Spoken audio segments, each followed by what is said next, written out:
ఒక సమస్య. అయితే కొంతమంది యువత ఒక సమస్య ఉన్నది ఏంటంటే, నేను బొట్టు పెట్టుకుంటే ఎవరైనా మనం అనుకుంటారేమో అని చెప్పేసి.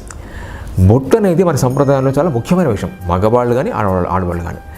ఇది మన బొట్టు పెట్టిన ప్లేస్ ఏమంటుందని ఆజ్ఞాచక్రం అంటారు. యాక్చువల్గా ఆజ్ఞాచక్రం అంటే అది మన మనసును కంట్రోల్ చేస్తుంది చెప్తారు. అంటే మన శరీరం లోపల అనేక నాడులు ఉంటాయి యాక్చువల్గా. అంటే సుషుమ్నా నాడి ఉంటుంది, అదేవిధంగా ఈడా నాడి, పింగళ నాడి, ఇట్లా కొన్ని వేల నాడులు మన శరీరంలో ఉంటాయి యాక్చువల్గా. ఇవన్నీ కూడా బాగా పనిచేయాలి, మన మనసు బాగా పనిచేయాలి, కరెక్ట్గా పనిచేయాలంటే మనకి దాంట్లో ఈ బొట్టు మనకి హెల్ప్ చేస్తుందని చెప్పారు. అందుకే మనకి ఏంటంటే మన కల్చర్లో అది మనకు ఆ ప్రాక్టీస్ రావడం జరిగింది అనమాట. దాని గురించి మనం ఎందుకు ఆలోచించాలి, ఎవరో ఏదో అనుకుంటారని చెప్పి ఆలోచించడం వ్యర్థం దాని గురించి.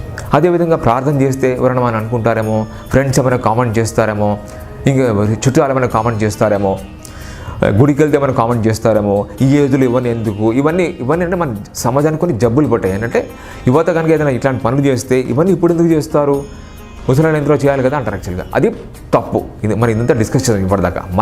మన పెద్దవాళ్ళు చెప్పిన వాడు, మన ఋషులు చెప్పిన మాట విందాం యాక్చువల్గా. ఈ సామాన్యుడికి వాళ్ళు తెలిసి కూడా చెప్తారు యాక్చువల్గా.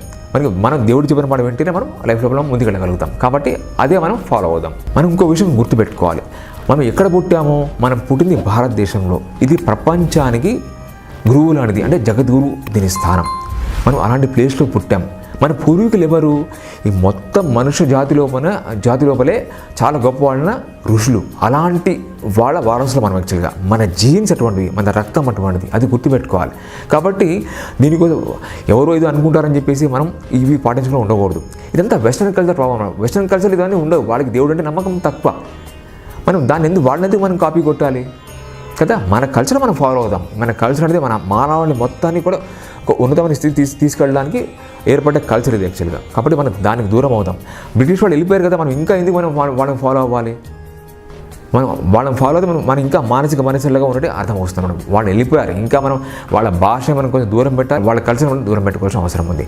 మన కల్చర్ని మనం ఫాలో అవుదాం.